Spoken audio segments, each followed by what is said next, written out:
Question 3, bit of a tricky one, this one, but again, I think you can do a little bit better in terms of just preparing how you're going to answer this. Just a couple of things. It's asking about joints. We've got the elbow and the hip joint. So, like previous questions, remembering jam will help me. Joint, action, and muscle. Okay? So, first of all, just have a little read of the question. Antagonistic muscle action. So antagonistic muscle action basically means that muscles work in pairs. Okay, so muscles always work in pairs, and that's really important to remember. So if they work in pairs, remember muscles pull on the bones to cause movement. So one muscle contracts and shortens whilst the other has to relax, okay, in order for the movement to happen.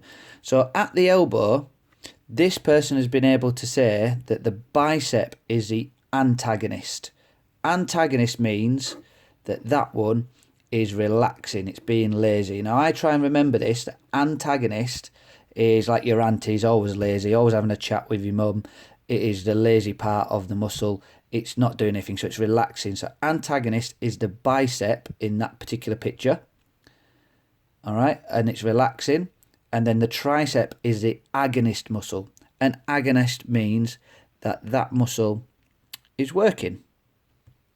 Okay, so really important to remember then that the bicep is the antagonist, it's relaxed, and the tricep is the agonist, which is then working.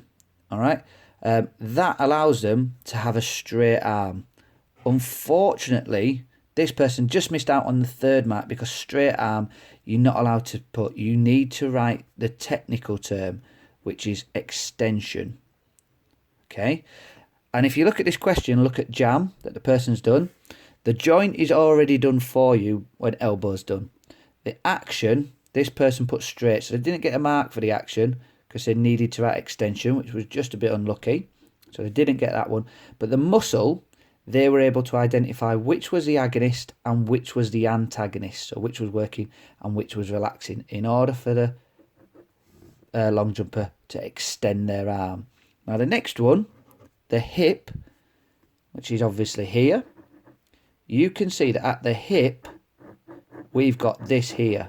So already thinking about that action that's going on at that hip joint, you can see that that angle is quite small. So that, just to give you one, that angle must be flexion. Okay, must be flexion. You've already got the joint. Now you need to talk about the muscles that are responsible for making flexion happen. You've got to learn that. You've got to know that. Okay, so have a go at answering this question again if you didn't do particularly well, particularly the elbow part. If you got 2 marks for it, I'd like you to update your answer in order to get 3 marks. Good luck.